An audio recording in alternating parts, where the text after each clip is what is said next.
And we sit down and within an hour and a half, watch them change their attitude, get excited again about this business. And then over a course of months, if not years, coach them to the point that they are also doing what they want, when they want, with whom they want, because they want. I mean, it does not get better than that.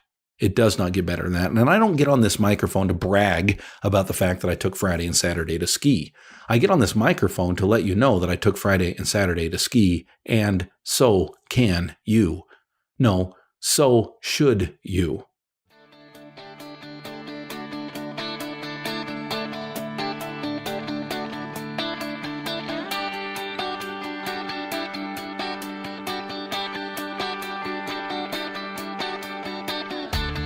Originating from deep inside the Rocky Mountains, transported through the power of the internet, and arriving inside your tiny earbuds. It's the Appraiser Coach Podcast, helping appraisers increase their efficiency, quality, and make more money. Here's the guy who makes it his life's mission to create value for real estate appraisers nationwide. Your host and the Appraiser Coach, Dustin Harris. Sitting before this microphone on a Sunday, believe it or not. I'm breaking one of my cardinal rules. Sunday is a family day. It's a day off. This is the first time I think I've ever done a podcast recording on a Sunday. But to my credit, my wife and children are off in the other room doing an activity that I wasn't invited to. I'm just kidding. I was invited to. It wasn't something I wanted to participate in. And I've got something on my mind that I just don't think it can wait. There's these times I just feel passion for something, and I feel like I've got to get it on microphone before that passion dies. So hang tight, folks. I want to pause and remind you that we are sponsored by 3 great companies, A La Mode being one of them. A La Mode is the company that I use to be able to do more. I'm going to talk today about some of the things that I was able to do this weekend. And I really could not do these kind of things without technology like A La Mode. Call them at 800-A-LA-MODE or alamode.com. And like DataMaster. DataMaster allows me to be able to save, 30, 45, 60 minutes per report. Check them out. Go to datamasterusa.com. One more time, it's datamasterusa.com. And of course, we're sponsored by Working RE Magazine. Working RE is the ability for you to keep up on what's going on in the appraisal world. Go to workingre.com and sign up for their free newsletter. Again, it's workingre.com. All right, folks, it is Sunday and just coming off a long weekend. I say long weekend, but I take pretty much every Friday off. So every weekend's kind of a long weekend as far as the world standards go. But I've done this for years, taken Friday off, and there's some exceptions to that, but they're honestly very rare. I feel very, very passionate. Any of you who've known me for any length of time know that I am passionate about spending time just in renewal activities, spending time completely shutting yourself off from work, completely shutting yourself off from the stresses that you will do on a regular basis. I'm a huge fan of this principle of rest. In fact, I've shared the book called Rest here many times. Not that was an eye-opening book for me, but it was a book that helped justify the things that I knew for a very long time. And that is when we take time for ourselves, when we take time to recreate and to relax and to rejuvenate and to renew and to charge your batteries, you literally get more done when you get back than if you had worked through that process or that day or that hour or that time period. You actually get more done. Scientifically, it's been shown that renewing your body allows you to be more effective at what you do. I'm a huge fan of this concept of being able to and making time. Okay, this is key, because I know a lot of people say, well, Dustin, I just don't have time to take Fridays off. You're lucky. Well, maybe, but maybe it's time to start looking at this idea. Another principle is that the universe abhors a vacuum. You've heard that probably. This idea that when you create space for something, you kick into this mode of making up for that space. Meaning if you take Fridays off, you'll find you're more productive because you need to be. But you'll also find you're more productive because you have the energy and the strength and the ability to be able to accomplish more. You just have more capacity, right? It's very similar. I use the phrase charging your batteries. Think about the battery on your vehicle. And we've all been in that situation where that vehicle battery is at its wit's end. It's really on thin ice, meaning if you don't charge it on a regular basis, it won't start at all.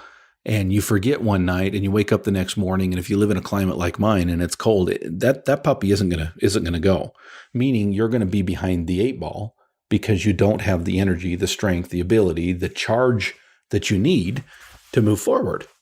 So crucial in a human body, not just your physical body, but your mind, your spirit, everything that is you, that makes up you, cries out for rest, relaxation.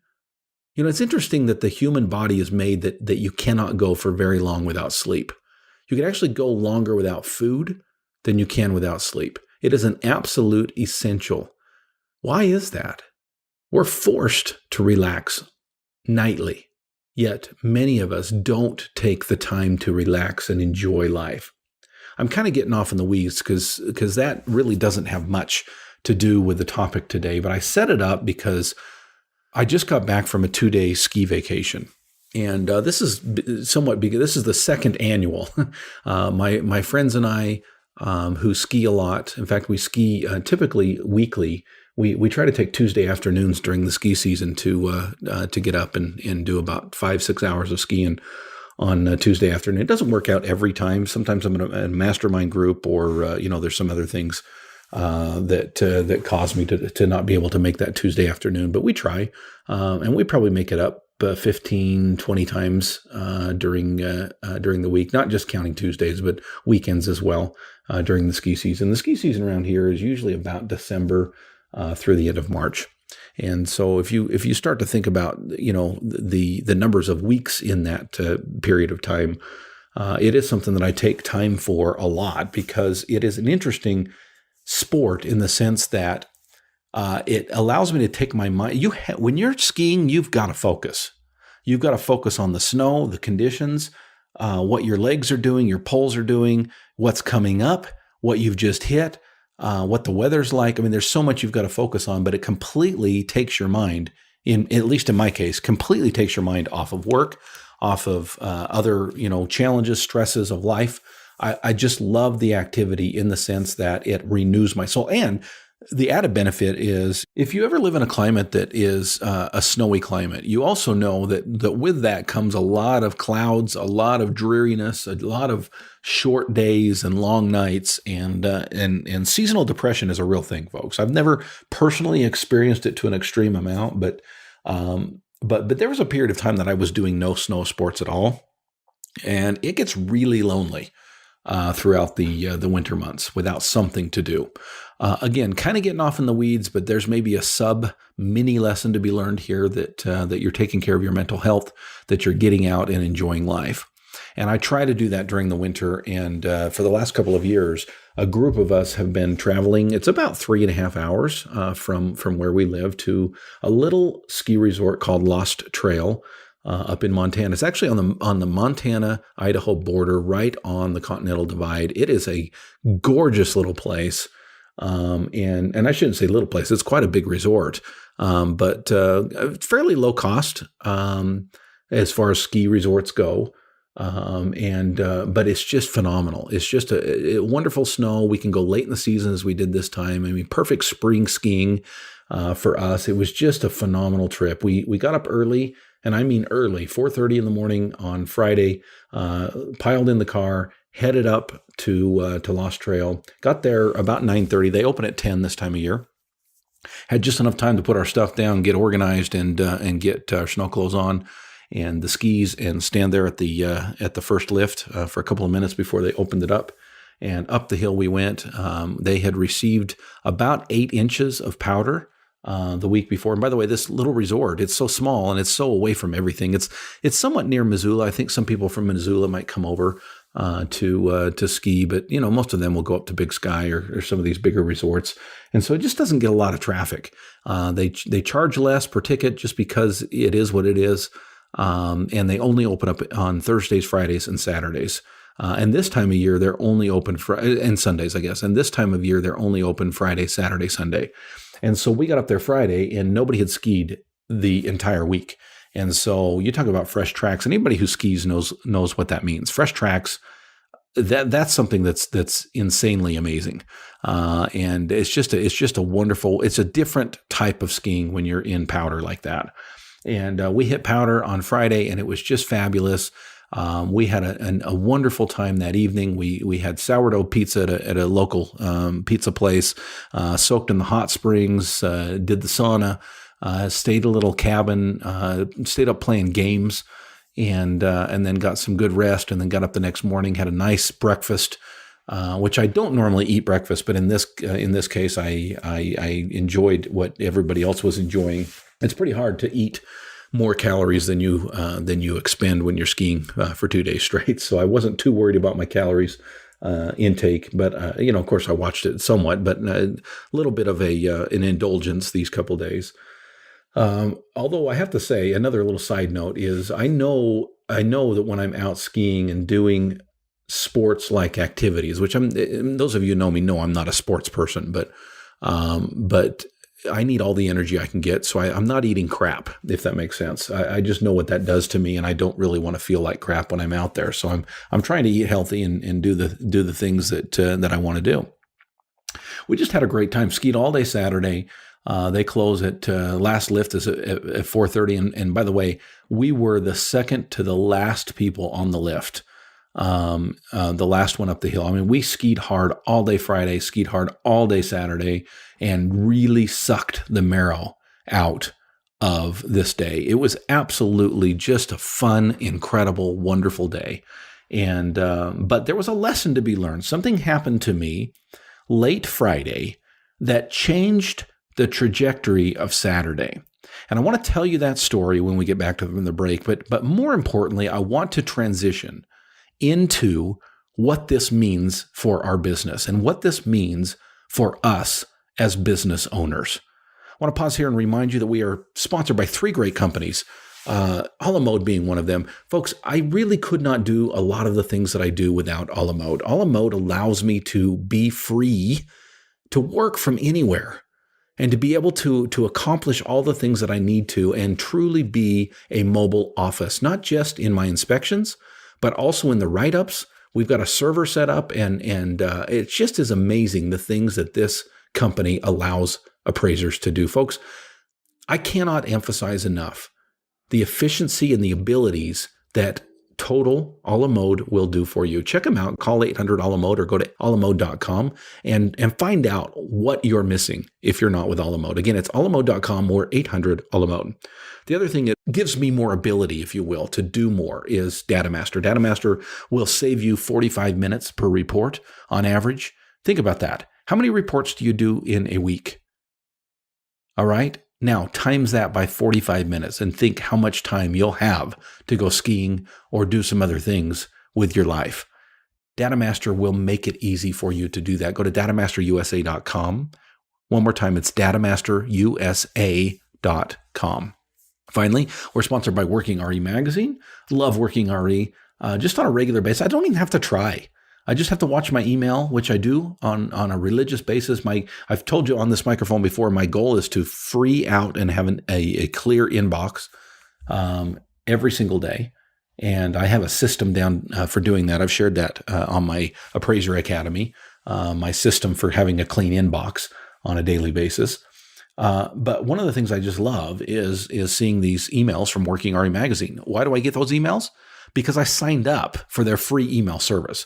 You simply have to go to workingre.com and put your email in. It's very simple. You'll see the little box that'll pop up, and you will on a regular basis be up to date with what's going on in the appraisal world. There's really nothing of interest that happens that Working RE is not on top of, either reporting on or reporting with, if that makes sense. In other words, they're either breaking the news or they are telling their side of news that's been broken. It is an amazing service, and it's free, folks. It's free. Go to workingre.com. One more time, it's workingre.com.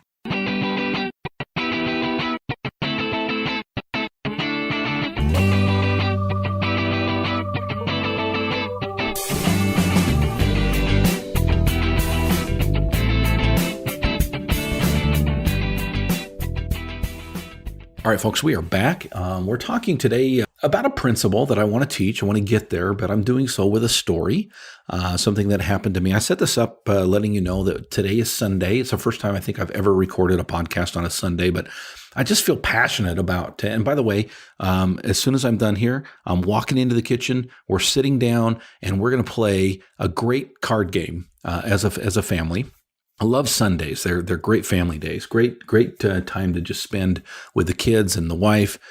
We took a nap with my wife this afternoon, and just spent a lazy day. Called a friend, and we had a nice Sunday dinner together just a few minutes ago. Got that all cleaned up, and the kids and the wife are doing something now. And then in a few minutes, when I get done here, we're going to go in and we're going to play Skull King. It's a new card game, and we, I'd never played it. I've heard several people talk about it. And then Friday night, when we were up at Lost Trail at the cabin, my good friend pulled out Skull King. I wasn't really interested in it.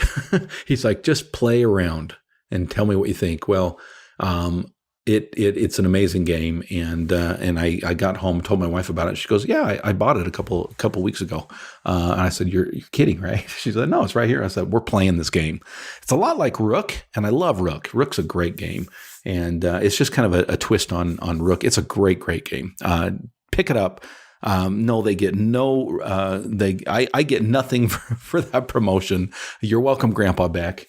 The producers of Skull King. It is a great game. Anyway, we're going to go in there and play that in just a few minutes. But I just feel so passionate about something that happened over the weekend. Not just that I feel renewed and I feel, it was one of those weekends that on the way home, I kind of slapped my forehead. We're driving home. We're somewhere around Leadore, which is, just south of Salmon, headed back home. And I hit my forehead and I said, "Adam, I wanted to take a group pic." We had 12 of us up there, 12 people, mostly kids, 3 adults and 9 kids up there. And it was just fun, just all friends, all get along great.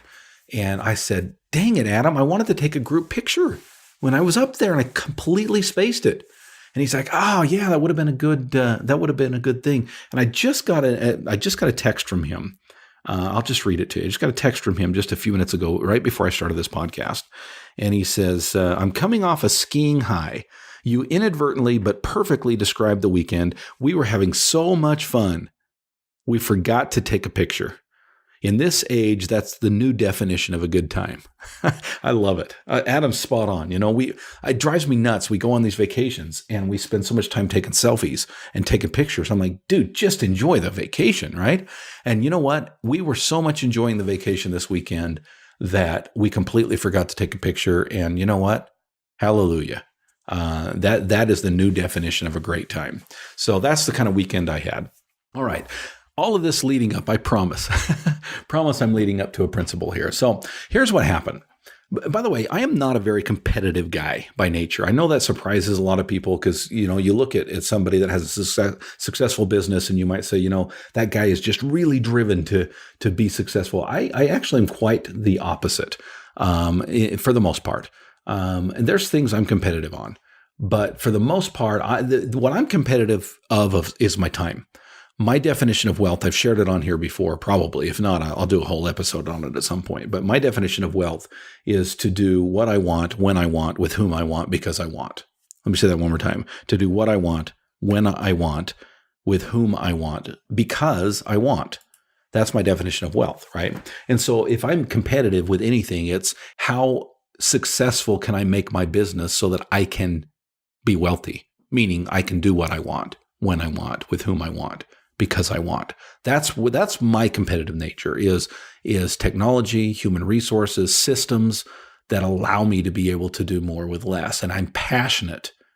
If you don't feel that on this microphone, you don't know me really well. I am passionate about helping appraisers to do the same thing. There is nothing that thrills me more than to take somebody who is ready to give up on their business, who is ready to hang up the hat, and I've seen this multiple times, who kind of as a last-ditch effort come to me and say, "Dustin, I need some private one-on-one coaching." And we sit down and within an hour and a half, watch them change their attitude, get excited again about this business, and then over a course of months, if not years, coach them to the point that they are also doing what they want, when they want, with whom they want, because they want. I mean, it does not get better than that. It does not get better than that. And I don't get on this microphone to brag about the fact that I took Friday and Saturday to ski.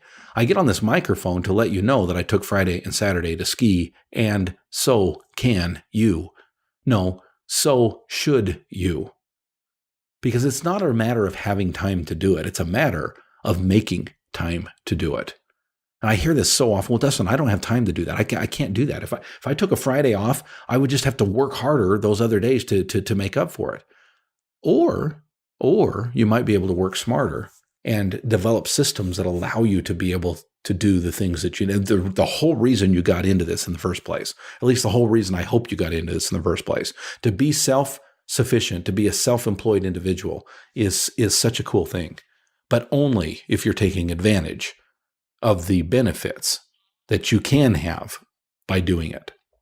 Okay. So here we are 20 minutes in the episode and I'm finally getting to the story. Okay. So I told you I wasn't competitive. I was a little bit on Friday. I've got a buddy that skis about the same as me. He's probably slightly better than I am. But he's, throughout his life, he's skied about the same amount that I have. And so I find that we're competing a little bit, not maybe outwardly, but as we're, in other words, we're not really, I'll beat you to the bottom of the hill kind of a thing, but we kind of are a little bit, trying to see who's in front. And we're skiing hard and we're just enjoying the sun and the snow and the wind and the beauty and being together and sitting on the chair. One of the things I love about skiing, if you've never done it, this is a huge plus, right? You go to a movie with somebody and you sit there and watch the movie, right? And you might talk in the car on the way there, and you might talk in the car on the way back, or maybe you have dinner. And by the way, my wife and I are big fans of dinner and a movie. We try to do a date night every Friday night. This week, by the way, we went on Thursday night, and that's exactly what we did, is dinner and a movie. And I enjoy that because you get the time to converse, but you also get the time to kind of get out of your own world and explore what it might be to be in a different world, which is what movies are for me. It's one of the things I love about movies is they're in a way kind of an escape, kind of a different mindset, kind of similar to skiing. I've got to focus on the movie. And so I'm not focusing on other stresses in my life. Where was I going with that? Oh, skiing. So one of the great things about skiing is, it takes anywhere from 5 to 10 minutes to ski down a hill. And it might take anywhere from 15 to 20 minutes to get to depending on the resort.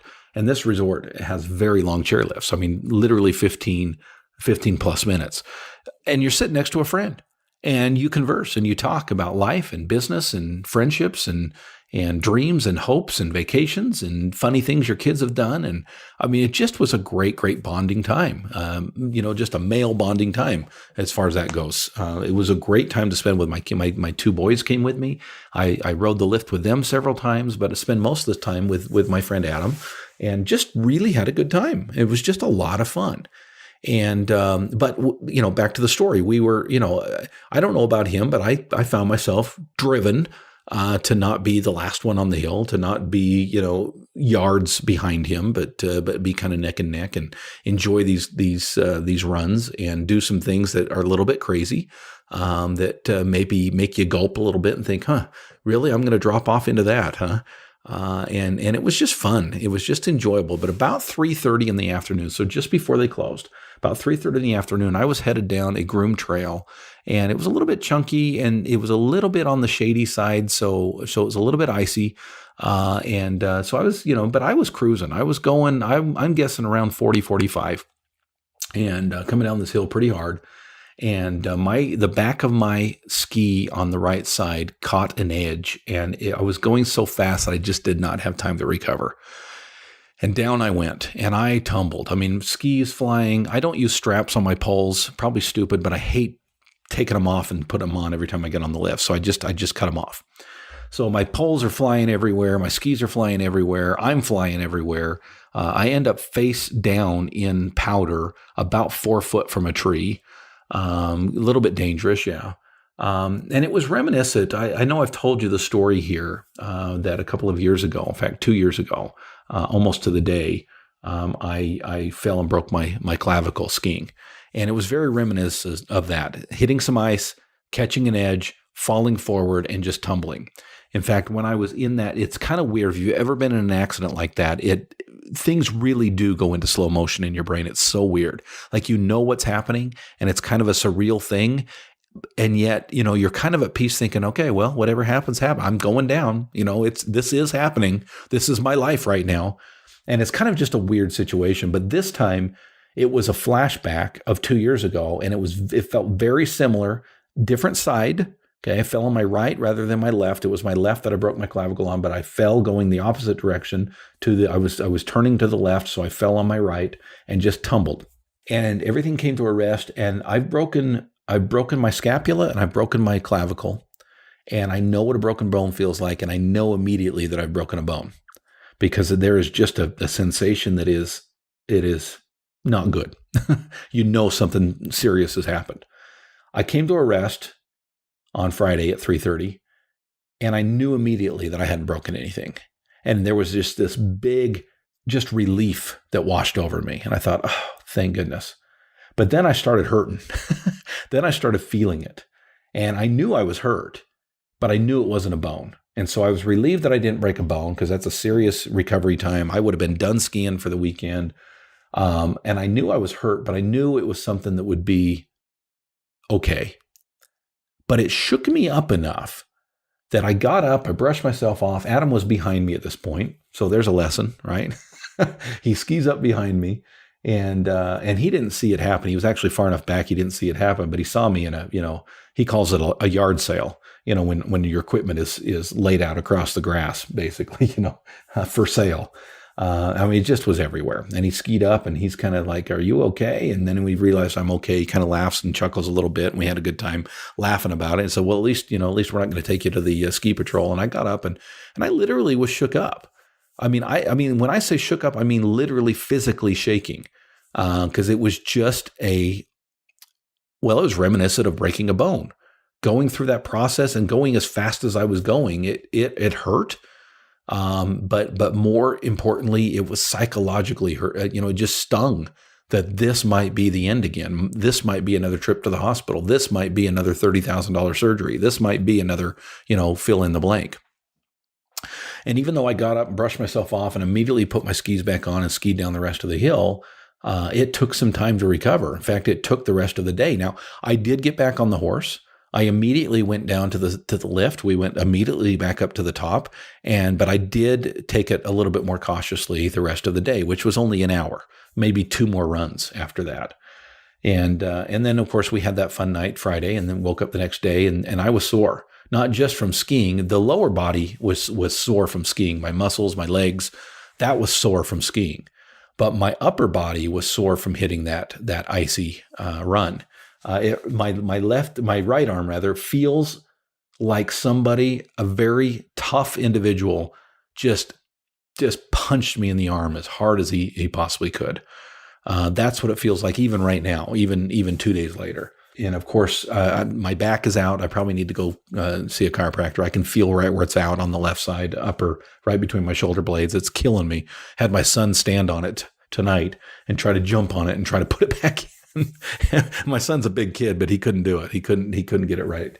So maybe I need to bite the bullet and go in and see a chiropractor. But anyway, I'm shook up, and physically, Friday night, I'm thinking, okay, well, I'm definitely going to ski tomorrow. But how hard, I don't know. Well, I'll tell you, this is kind of the lesson, is the next day I found myself being very, very cautious. And if I wasn't competitive before, I certainly was not competitive on Saturday. I slowed it way down. I don't think there was a run the next day that I came in first. And I didn't care. I really didn't care. I let Adam do his thing, and I would follow behind, and I wasn't too far behind him. And typically he'd get down to the lift, and maybe 10 or 15 seconds later, there I am. But I just found myself being very cautious. I found myself slowing down. I found myself with visions of what ifs, and with a fresh memory and fresh, bruise on my arm to remind me that it just takes a split second, and you go from skiing in control to yard sale. And I just didn't want that to happen. And so I found that I was very, very cautious. Well, that happened throughout most of the day, but about lunchtime, I actually considered staying in the rest of the day. I was sore. I was tired. I'd gotten my feel. I thought, you know what, if I just sit here and the sun had come out, if I just sit here at the lodge and drink a beverage and watch the skiers come down the hill, I'll be perfectly fine. But then I thought, you know what, no, I'm going to suck the marrow out of this day. And I got my skis back on after spending about an hour in the lodge, with everybody having lunch. Got my skis back on and up the hill I went again, and then down and up and down and up. And by the time about 2:30 came along, I was not skiing fast. Okay, I think that lasted throughout the day, and probably rightfully so. I don't know that I was in shape to ski fast at this point. I mean, I've been using muscles that I'm just not used to using for 2 days straight. And that's when people get hurt, is when you ski a little harder than you should and you're tired. Right? Mix those two and it's not a good mix. So I did ski cautiously, but by the time the afternoon came, Adam and I did, and if you know anything about skiing terminology, we did 3 double black diamonds in the afternoon. These were not fast. These were steep cliffs, rocks, and trees. Okay, so that's the kind of stuff we were skiing in the afternoon. But we went into these bowls where there were virtually no one else, virtually silent. You get down into these bowls and you stop for a second and you just pause and you just wait. And the beauty and the gorgeous scenery and the stillness of the snow, the quietness of just being there, it was absolutely a spiritual experience, is the only way I can describe it. Just this swelling in your soul just says, hallelujah, it's so fun to be here. It's such a blessing to be here. It's so rewarding to be doing this. All right. What's the lesson, Dustin? You're 30 minutes into this podcast. Get to the damn lesson, will you? Okay, let's do that. I thought about this with business, and I did an episode a while back about learning how to fall, a little mini-sode. But this is different. I'm not going to teach you how to learn how to fall or fail in business. What I'm going to teach you is the importance of getting back up, the importance of pressing forward. I could have very easily at 3:30 Friday afternoon said, you know what? Been fun, Adam. Go enjoy some time with your kids. I'm done. I'm just going to be done. It was tempting. I was hurting. And again, I spent the whole rest of the next day kind of slowing it down, kind of taking it cautiously and being okay with that. In one sense, my pride was hurt, I guess, that I couldn't keep up. On the other hand, I was okay being slow. I was okay just enjoying the day. And when I got to the point about mid-morning where I said, you know what, just be okay with it, because it kind of bothered me at first. Like, I can't really keep up. I don't want to keep up. I'm a little bit fearful of keeping up. About mid-morning, I said, you know what, screw it, Dustin. You're up here to enjoy the scenery, to enjoy skiing. Just take it at your level. Rule number 1 in skiing is always ski in control, right? Don't push yourself harder than you're ready. And frankly, I was not ready to push myself to the limits that I normally do. And that's okay. I slowed it down and enjoyed the day. And by the afternoon, late afternoon, I was skiing some pretty crazy stuff. Some stuff that you look at the top, you stand at the top and you look down, you're like, huh, we're going to go down through that, huh? Okay. And it's kind of one of those things, you just put your poles in the snow and you just push yourself and you just over the edge you go and you just do it. And you're fully focused and you're looking at rocks and trees and avoiding them and bouncing back and forth through these moguls down through this fresh powder that nobody else has skied. Even in 2 days, we were fresh tracks in this area and it was just awesome. So awesome. And the lesson, I think, is you will fail. You will fall down. You will do it wrong. And it will hurt. And it will feel like somebody just punched you in the right arm as hard as they possibly could. And that's okay.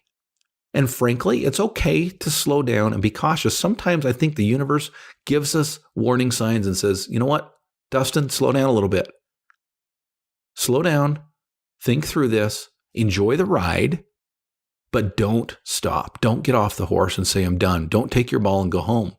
Don't hang your skis up and say, I'll just watch from the lodge today. There's so much out there to be had in this business, the appraisal business, in any business. There's so much to be had. But when you fail, when you fall, when it hurts, you got to get back up. You got to move forward. You got to learn your lesson, but you've got to get back up and be successful. That's what success is all about. Speaking of success, I mentioned earlier, one of the things that I do is try to have a clean inbox on a daily basis. And I teach those types of things, how to have a clean inbox, how to hire and train a VA, how to set up the server that I talked about earlier, how to use technology in your business. And we do that on a monthly basis in a live interactive meeting online that also has a whole hour to an hour and a half of question answer. And you can ask any question you want. And it's not just me, but a group of a couple dozen other appraisers from across the nation who will help answer your question and become better at what you're doing. It's called the Appraiser Academy. You can find it on my website, theappraisercoach.com, and just go to the memberships. You'll see the All-Star Team, the Appraiser Academy, and of course the Dream Team Mastermind. Check them out. We would love to have you be a part of any of those groups. Thanks for joining me on a Sunday. Now I'm going to go hang out with my family. You've been listening to the Appraiser Coach podcast with Dustin Harris. If you like what you hear, please give us a 5-star rating and post a short review on iTunes. For more in-depth insider information on how you can make more money as a real estate appraiser, visit theappraisercoach.com and sign up for the All-Star Team today. Thanks for joining us. And now, get out there and create some value. The added benefit is if you've ever lived in a climate that has sorry, editor, that came up out of the blue. Wow.